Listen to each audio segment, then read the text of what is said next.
Hello, everyone's Raymond 360. We are live.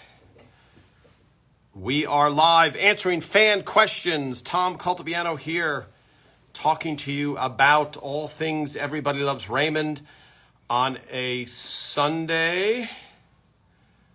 Yes, hello Noah. Hello everybody. Let me plug in my microphone. Hello Gil, welcome. Welcome. We have a fun little show planned today. I try and keep it to around 30 minutes. Hello, Danny, 320 Fowler. Is that where you live? Really? The same as the Barones? That would be interesting. Hello, Trish. You were just watching, Victoria, you were just watching Everless Raymond Marie's sculpture. That tells me you are not in the United Kingdom. Hello, DW. Yes. Welcome, everybody, on a Sunday. Hello, all you fans. For those of you that have never been here, this is Tom Caltabiano. I was a writer on Everless Raymond for all 9 years. Hello, Grace. All 9 years. I hope I sound good to everybody. And I took 30,000 behind-the-scenes photos of Everless Raymond. We published a book called Everless Raymond, Our Family Album, using my photos. Ray and Phil wrote the captions. I am here trying to keep the Everybody Loves Raymond spirit going. Here we go. Hello, Teresa in Chicago. Hello from Arizona. Family mom forever. All friends. So, hello, everyone. This is so great to see all of our friends that join us every Sunday here. I usually do an hour when I have a guest. I try and do a half hour when I don't have a guest, but we always have so much to talk about. I appreciate all your questions. I try and answer them on these lives. If you ask a question, hello, Belfast, Northern Ireland. Belfast, Northern Ireland. Is Old Bushmills up there? And the Crine Bar? Let's see. So, a lot of questions about, hello, yes, so many hellos. A lot of questions about the sports stars. So I want to try and get into that. Hello, Leo in Toronto. Tom, did you think when you started this 2 years ago, we would still be going? I knew I would still be going, but Leo, I didn't know if you would still be here because it has to be hopefully somewhat entertaining and informative. Any plans for a reunion? Yes, David. There's loose plans for a for a kind of a clip show where they recount episodes, but it's been in the works and it's on again, off again, that type of stuff. And if you've never seen this, there was a table read reunion of the cast for a multiple myeloma benefit. Peter Boyle, who played Frank, he was taken down, unfortunately, by multiple myeloma, and his wife started up a comedy benefit that they do every year. And so they did a table read of them, and you can watch it. You can watch yours truly. I moderated the Q&A afterwards. So if you go to the IMF, I think, Foundation, you can find it. So, but as far as a scripted reunion, that would very surprise me because, as people are commenting, a lot of the cast are no longer with us at all. Hello, Nettie Paw Print. So, I posted a couple of pictures of the Christie Yamaguchi. Katarina Witt was on the show as well. But Christie Yamaguchi, and just so you guys know, hello, Donnell. Yes, how is the YouTube channel coming along? We're just trying to get the conversion of Instagram for the ones I've done into a format that we can post on YouTube, and then we launch it. Christie Yamaguchi, with Christie had the highest rating in the season with 17. Oh, Leo, thank you for that fact. Okay, that's relevant. So, for those of you that haven't been watching or reading every single thing I wrote, which I don't blame you, the beginning of the series, Everybody's Raymond, was rated, it ended up being number 83 in the ratings, and at the point where Christie Yamaguchi appeared, we were something like 103 in the ratings of maybe 130 shows. So the show was going to be canceled, without a doubt. You can't keep a show, if you're the network president, you can't keep a show on the air that's 103 in the ratings. So if you're in the top 40, it's still questionable. So the president of CBS was saying, listen, we need eyeballs. We need to bring attention to the show. The show at that time was on Friday nights. The last hit that they had on CBS was a show called Gomer Pyle in the 60s. The last hit they had at that time slot on Friday. So Everett Raymond was getting beaten by Sabrina the Teenage Witch, and there was some other show. Moesha was in it. So Les Moonves said, hey, we need to get a bunch of sports stars onto the show. And, of course, when you watch them now, if they maintain, if they're kept in the show, it might seem out of place. So if you watch, for example, the pilot of I Love Lucy, they have a clown in there. Pepito is his name. And when you watch it now, you're like, okay, this is, I want to see Fred and Ethel and Lucy and Ricky arguing and having something going on. So when you watch it now, it feels like, why is this in there for so long? But at the time, he was a popular act, and so they said, let's put him in the show. So the same vibe for Everett Raymond. You'll see Christie Yamaguchi is at that teaser in the beginning. The teaser is the very beginning of the script.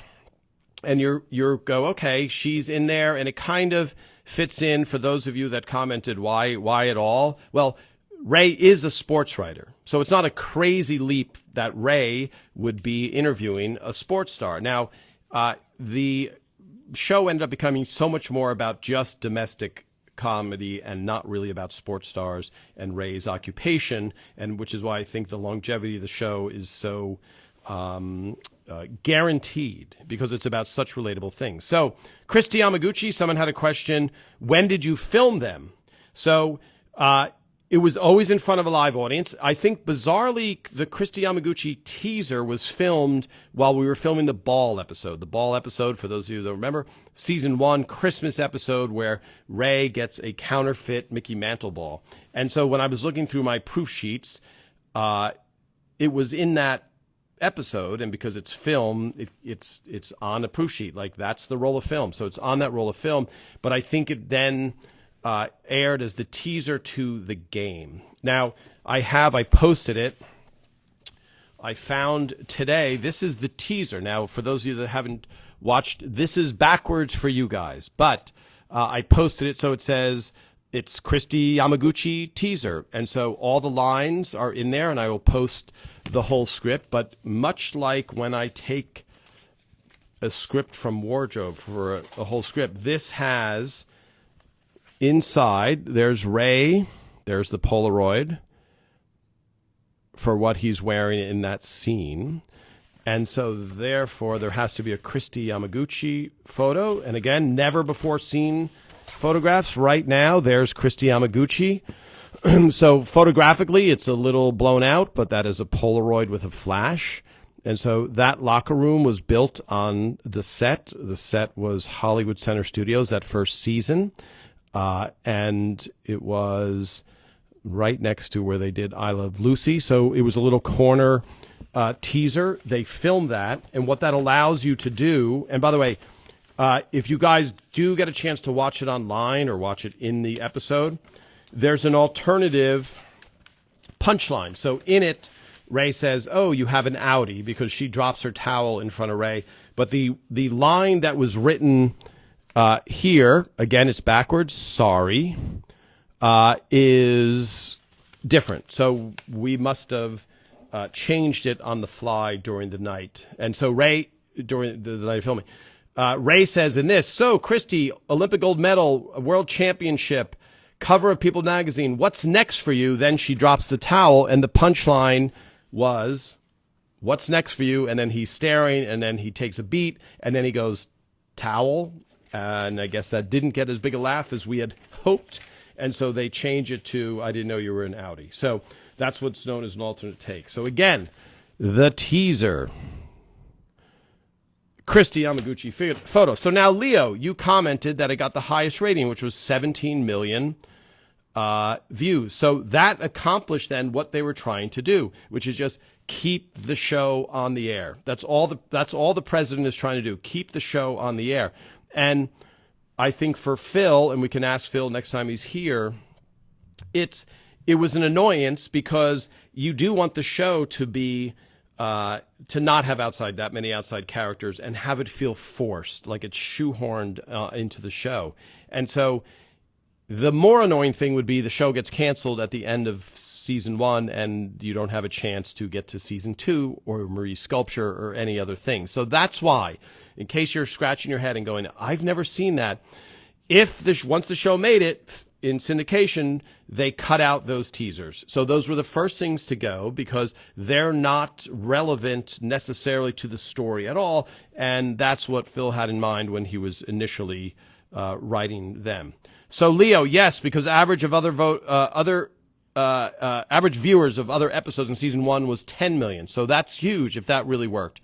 So that's, and I know it's hard to believe because the show became a big hit and won a bunch of Emmys, but at season 1, not only was it in jeopardy of being canceled, but they only ordered a few up front, meaning if you assume that a television season on American television, on American network TV, is about 22 episodes. So at the beginning, once the show is a hit, like Seinfeld, once it's a hit, or Friends, they know, okay, next year you're being picked up for 23, 24 episodes, 22 episodes. So with Every Loves Raymond, which was not an anomaly, with Every Loves Raymond, a show that's not with an unknown actor and not really, the network's not betting a lot on it, they give you 9 episodes or 6 episodes. I think Seinfeld had 4 episodes up front. So they don't even have faith that you can make it past 6 episodes. So Every Loves Raymond was no different. Every Loves Raymond, there was not a guarantee of the full season. And Phil, if he remembers, or Ray, it might have been they gave an initial order, they call it, an initial order of 6 episodes. And then they go, okay, you're going to give you 9 more, and then we're going to give you. So that's how we were living during season 1 of Every Loves Raymond. It was completely week to week and running to see how the ratings were. Okay, let me scroll back. I think that's cleared up a little bit. And again, I will post those pictures. Hello, Emma. Welcome back after a long time. Did the athletes have to stay the entire week during taping and practice, table read, etc.? Leo, excellent question again. So absolutely 100% no. The talent. So you guys will know more than me who they were the first year, but I do remember going into the office. Ray and I shared an office. We had desks facing each other. And I walked in around the corner and I opened the door to my office, and there is Kareem Abdul-Jabbar sitting at Ray's desk on the phone. And I thought, oh, that's funny, because he's a giant and he's a giant sports star. Those people usually came in, those people meaning crazy famous outside stars, would come in the minimum amount possible. So their people would get the script, approve the script. And then because it was so simple, chances are they would come in. I don't even know if they came in to rehearse. I think they might have come in maybe or a little bit earlier on film night, depending who they were. But they would come in and they would shoot their thing and they would leave. I don't remember anybody sticking around. Now you have to keep in mind, Every Loves Raymond, the first season, nobody knew the show. Nobody really loved the show. So it wasn't like, oh, we're going to stay and watch an episode of Raymond. It was like, okay, I have a guest spot on this show on CBS. They're paying me this much. I'm going to come in and leave. So that was generally the case. And I know we had, off the top of my head, we had Kareem Abdul-Jabbar. We had Terry Bradshaw. But Terry Bradshaw was in the body of the show.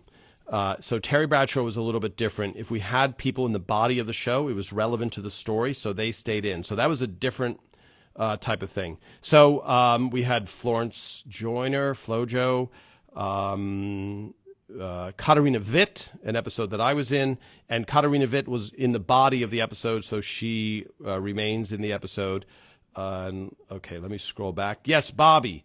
In Hawaii, Tommy Lasorda was a really good one. He was great on camera, and he came into the writer's room. I remember Tommy Lasorda came into the writer's room. For those of you not in America, Tommy Lasorda was the manager of the Los Angeles Dodgers, and he the last time prior to this time winning the World Series, I think it was 1988, he managed them when they won the World Series against all odds, and he was a super colorful character who has recently passed. But he came in, he was colorful, he was great on camera, and he came in the writer's room, and he was very, as you would expect, Tommy Lasorda. So, all right, let's scroll back. Hello, Tennessee.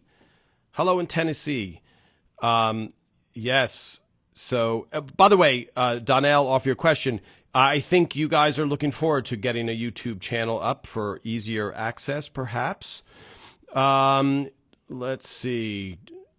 Hello. Yes, scrolling through. So, yeah, let me know what your favorite sports star was if you're really able to see them at all, because that's the problem. They're usually cut. They're usually cut, and so you don't get a chance to see them. Scrolling through, awesome. Yes, and Christie Yamaguchi was great. She was a great sport. I took a bunch of pictures of her. The picture I posted of us, that's a slight pet peeve of mine. When I hand my camera to somebody else, they often frame it not so good, or it's blurry. So it was pretty funny. So let's see this. The other thing, if you see on different outlets, so you guys would know better than me, but like on Apple Plus versus on IFC, I think IFC doesn't cut the teaser. I think it's the full-time amount. And so, all right, Leo, did the network management say at start of the show what average rating had to be to stay on? Not really, but we knew. So they didn't say you have to hit this. So just to give you an example, Ray had a show on the air called Men of a Certain Age. If you guys haven't seen it, it's really a great series. He was given by TBS, I think it was, the rating saying, you must hit exactly this viewership or we can't justify you staying on the air. And so they were just, the term here in Hollywood is on the bubble. So the show was on the bubble, meaning it could go one way or the other. And it didn't hit that mark. It didn't hit that specific rating mark. Now, CBS was in very, very bad shape. They didn't have a bunch of hit shows. They had 0 hit shows, and CBS was third in the ranking of 3 networks when Everett Raymond started. So they didn't have a lot of options like, let's get rid of Everett Raymond because it's not up to snuff with the rest of our shows. We were the darling of critics, so that factored in as well. Now, there was a question before about when did we know that the show wasn't going to be canceled. At the end of season 1, the president of the network said, listen, we're going to try you out on Monday nights. If the ratings go down from your lead-in, you'll probably be canceled at the end of this year. So it built up to this moment where the show premiered on Monday night, and we all went to lunch at a famous Mexican place in Los Angeles. And what happens with ratings is you can get overnight ratings, which are fast right away. Then the ratings come in the next day. So the line producer at the time comes in at lunch with the ratings, and we went up from our lead-in. So we knew, oh, this is very, very good. Because what they're looking for it not to do is called hammocking, where the lead-in is high, you go down, and then the show afterwards goes up, which is the worst thing you can possibly do, because that means the people want to watch that channel, but your show is so horrifically bad that they turn off, and then they come back in once your terrible show is over. So we went up from our lead-in and stayed up, and from that point on, it was never there was never a fear of the show getting canceled. And what that really did, which Phil took advantage of, is if you know you're coming back and you're like Phil Rosenthal, you want to plan ahead, you can start writing scripts in the off season. Now, most shows start June 1st. They sit down, they go, okay, what's going to happen this year? Maybe Ray can do this, Ray can do this. Phil said, listen, we're coming back. Why don't we make our lives easier for the whole year, sacrifice some of our vacation time, and come up with story ideas. So we would come in June 1st with 10 finished scripts, let's say. So we were so far ahead of other shows which are scrambling toward the year and have to stay up late. And Phil was very much about you have to lead a life to be able to write about a life. So a lot of other shows would go home at 2 a.m, 3 a.m, and it was really a tough existence. The inspiration for the model, I think that happened. That was written by Leslie Cavaney, and I think that in Steve Scrovan's hometown, I think that happened where a lot of people got hoodwinked. And I know there's a lot of modeling agencies out there, especially if you come to Hollywood.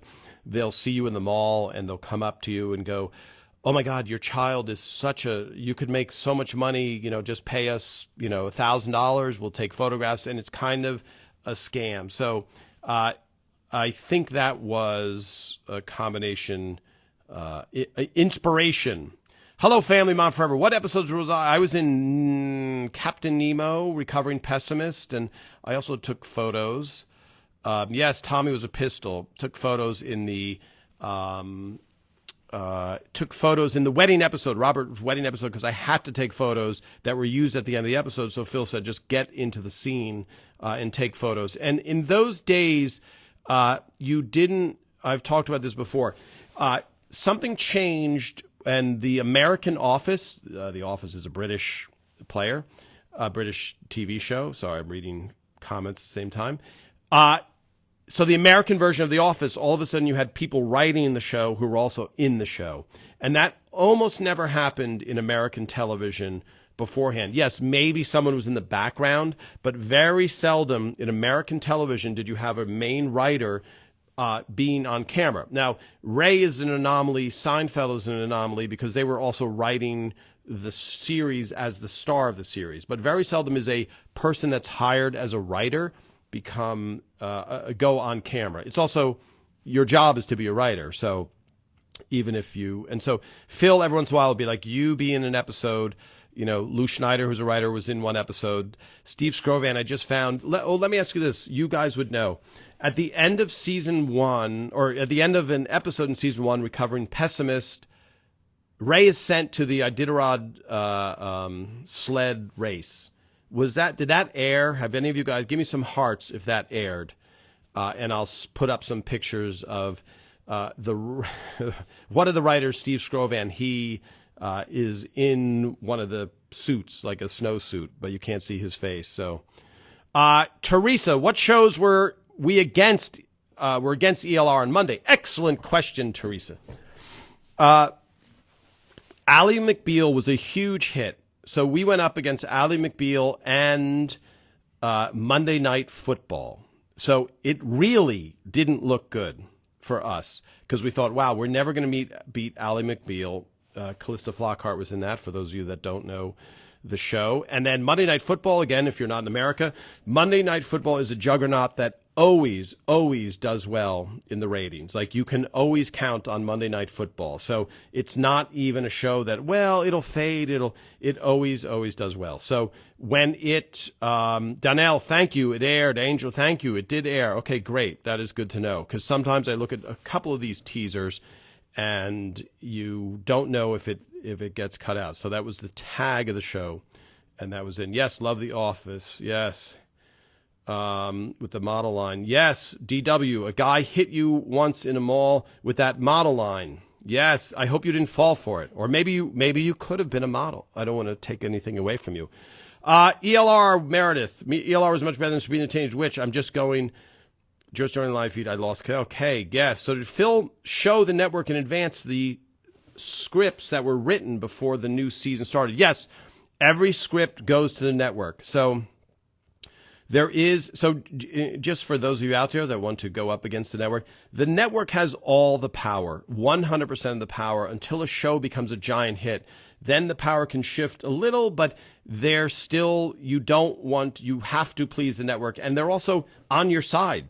Everybody scores. If the network's a big hit, they score, you score, everybody scores. So there's a very specific thing that happens with a script. You finish a script, Phil sends the script to the network gives notes. In other words, they don't give notes like they might give a note like take out this joke. But for the most part, they're just like, okay, we like this. Can we do this? Maybe don't do this yet. Like the one where Frank hands out the condoms, that we couldn't do in season 1 until we did it in season 3. So, but I think Scrovan had that idea in season 1. So they get notes. So somebody from what's called the current department of the network. So the network has the development department and then the current department. So the development is developing new shows, and then the current is an executive assigned to you, and they cover the show. So they do get the script, and we do get notes. And the later it is in the life of the show, the more they trust you. So if Phil says, hey, I think this is going to be funny, like, trust me on this. If they're like, is this going to be funny? They'll trust Phil. If you're on season 6 or 7 and you won a boatload of Emmys for the network, chances are somebody who's in the current department isn't going to go, I don't think so, Phil. I don't even want you to try it. Donnell, Barry Bonds, and Desmond Howard were some other sports stars. I don't remember the FloJo one. Which was that one? Excellent, Donnell. So I have a picture. I don't know FloJo, for those of you. She was an Olympic track star who is no longer with us, sadly. I don't know. It might not have aired at all. So for those of you that are watching this who are big fans, if it aired, give me some hearts. FloJo, Olympic track star. And then Desmond Howard, so this is an obscure name even for me now at this point, but he was the MVP of a Super Bowl, I believe, that year. So the Super Bowl is still the most watched television show, so that's why he was on. And Barry Bonds was a baseball player who was a huge, huge person. But Desmond Howard is one of those people that is not as iconic, for example, as a Kareem Abdul-Jabbar, which is, as you can't get more famous. Hello, Cindy. So now, do the network guys lack a sense of humor? Bobby. Donnell, you don't think it aired. So yes, do the network, so first of all, they were almost all women. The network executives were almost all women.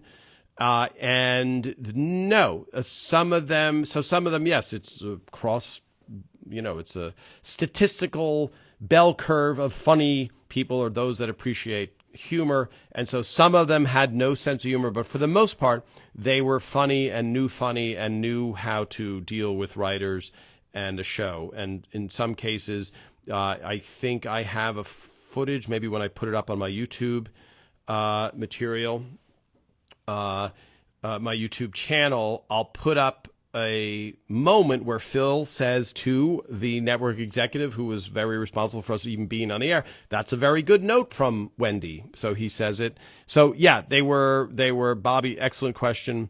And that is look, here's what Phil would always say. You better do the show you want, because you're going to get canceled anyway. So what you're fighting against from the network notes is they don't know what necessarily is going to work, just like anybody else. You're not going to predict that Seinfeld's going to be a big hit, and it took like 4 years for Seinfeld to take off.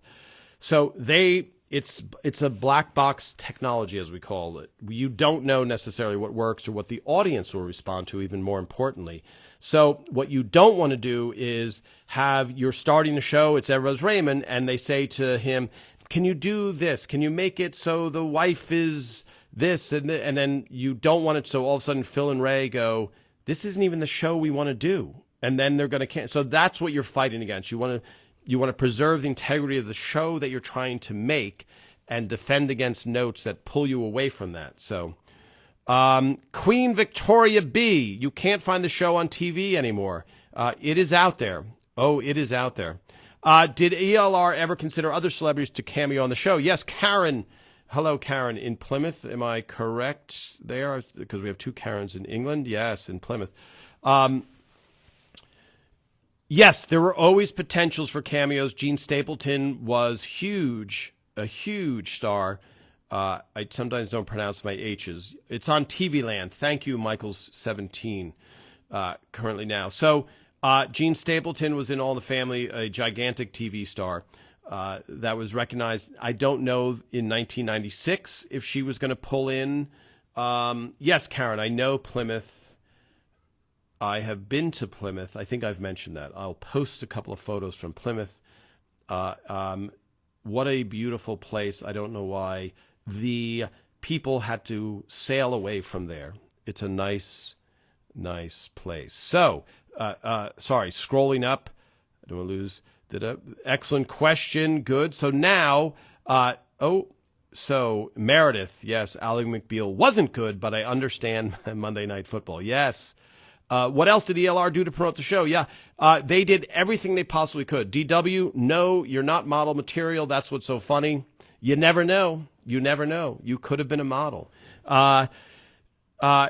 They did everything. They promoted it during the Super Bowl. They promoted it, before when they had the Super Bowl. They tried to do as many guest stars, like I said. So we were talking about, famous people that they had potentially cameos on the show. They put Ray and Frank on the Bill Cosby show. They had them do guest appearances. And I know somebody, I think Bobby maybe said, they call it stunt casting. Stunt casting is putting a famous person into the show, for a lack of a better thing. Hello, Catskills 54. Speaking of sports stars on the show, I loved when the 69 Mets appeared. Was it Ray or Phil that influenced in getting them to appear? I'm guessing it was Ray, since he's a big Met fan, as I am. Oh, well, excellent question. That was a show called Big Shots, where they go to the Hall of Fame in Cooperstown, New York, and the 1969 Mets, which was the Miracle Mets, for those of you in the UK or Australia. We have a great Australia audience, by the way.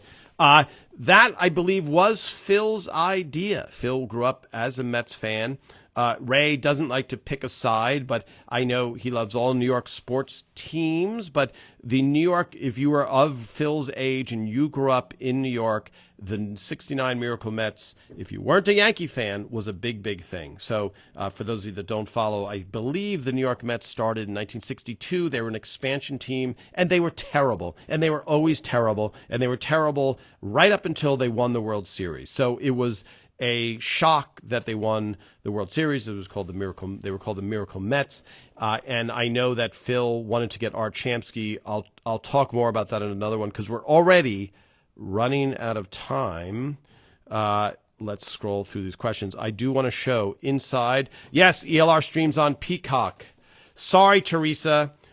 We came from behind. As I am a Mets fan as well, we came from behind that year to beat the dreaded Cubs, who you did eventually win the World Series. So I have no more empathy for Cubs fans. I had a lot of empathy for Cubs fans for my entire life until they won the World Series. So yes, it was a miracle. So let's take a peek, shall we? Inside of, looking at the front of now, why we are here, which is, for those of you that don't remember, that is, and you don't know them by name, that is the first episode, the last episode of the first season. So, why are we here? That's how we learn in a flashback season why they are there. So it sounds like a big existential crisis thing, but it is in fact why. How did they end up living across from Frank and Marie? Now, in that episode, Patty Heaton in real life was quite pregnant. So we thought, let's take advantage of that. Instead of trying to hide her behind laundry baskets, let's just own it and show her pregnant. So here we go. Wardrobe, never before seen photos. Wardrobe department. There is Raymond on the couch. There is Raymond. So that is scene A. That is, I would call that your standard run-of-the-mill Ray Barone wardrobe right there. Meredith, you just saw Why Are We Here? Okay. Scene B, that's Ray's outfit, and you can see.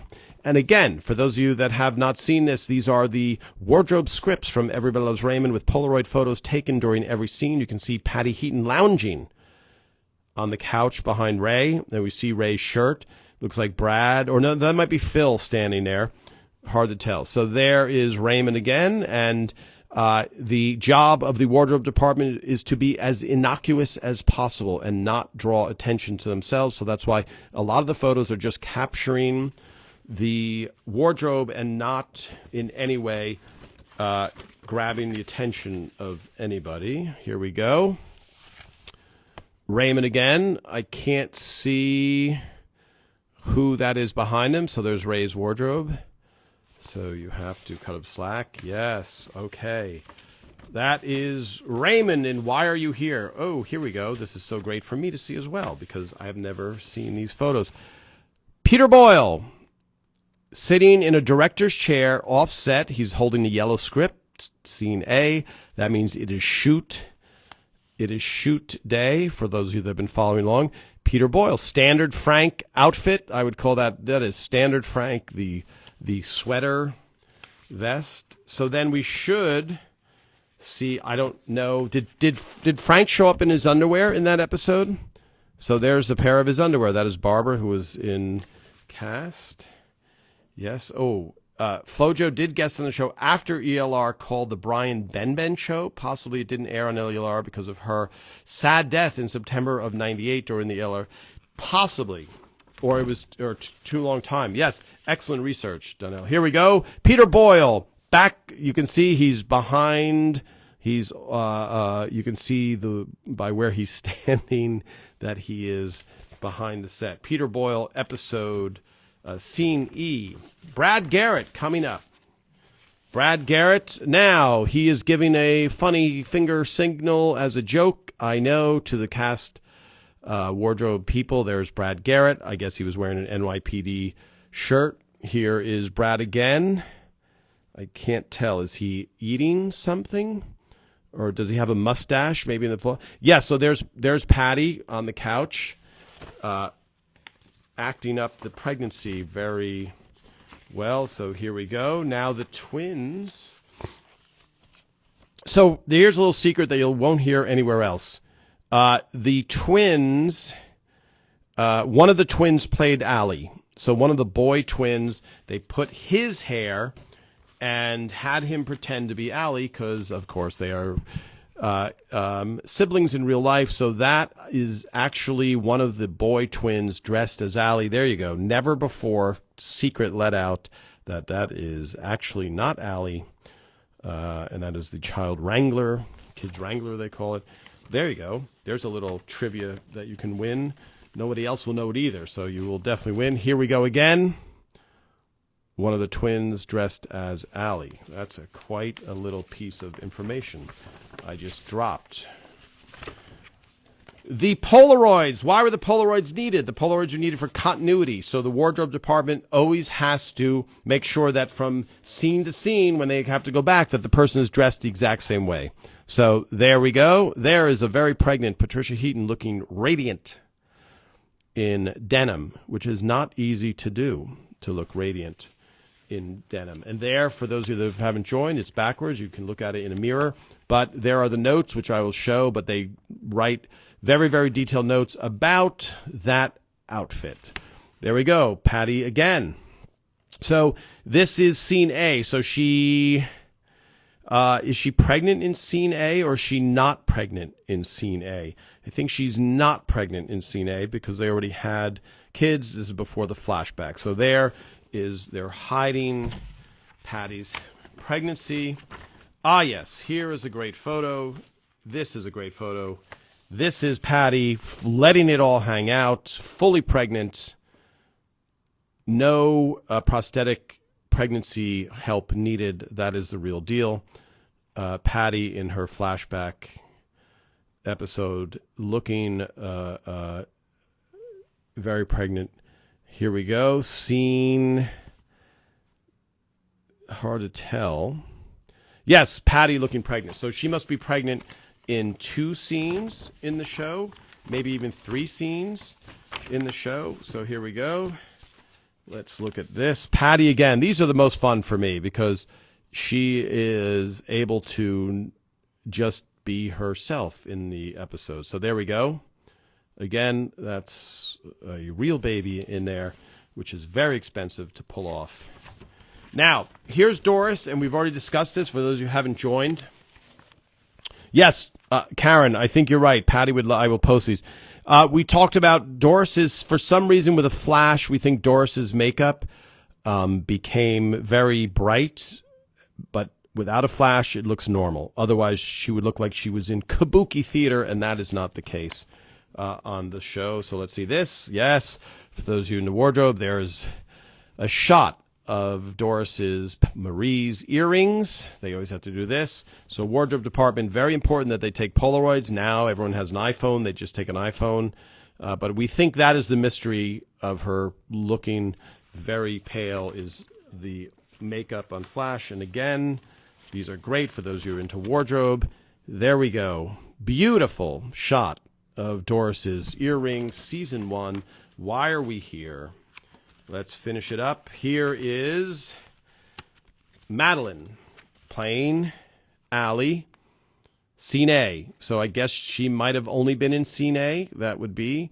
But her brothers played her. Like I said, her twins brothers played her in the episode. Now when you look, you will notice that those are actually, it is not Allie, but her twin brother. So that's a look inside Why Are We Here? Season 1 finale. All right, let me go back and answer a few more questions before we wrap it up. Great questions. Great. Yes, Mets fans are very popular in Queens and on Long Island. Absolutely. Great. Scrolling through, make sure I didn't miss any. Is this episode where one of the twin boys plays? Yes, that is it. Sorry, I'm catching up, so I may have. Tom, what was your favorite episode? I have many, many, many favorite episodes. I like the fly eating one and the PMS one, of course.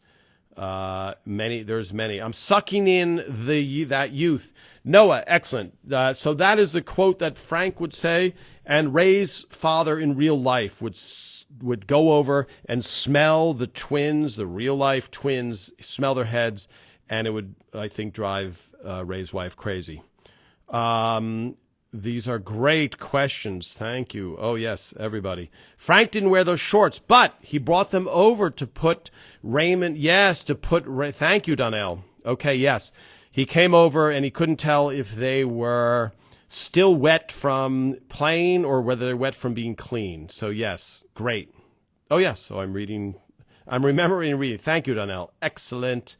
Excellent. Patty was probably always cast as Deborah before her pregnancy. That is true. That is very true. You've named your baby Raymond, who is turning 2 soon. Very good. That's awesome to hear. Robert freaking out about space. Hilarious, yes. Ray Home Alone is one of my favorites. Thank you, Purple Aquarius 19. I believe I wrote that one with Ray and Tucker Cawley. Yes, all right. Thank you very much, everybody. I will see you next week. Keep your questions coming. Tell everybody that we are here every Sunday. I really appreciate all of the questions, all of you for chiming in and helping me remember little details about the show that I don't remember, even though I was there for every episode from the beginning to the end. I will see you guys next week. I'll post those photos. Goodbye, everybody. See you very soon.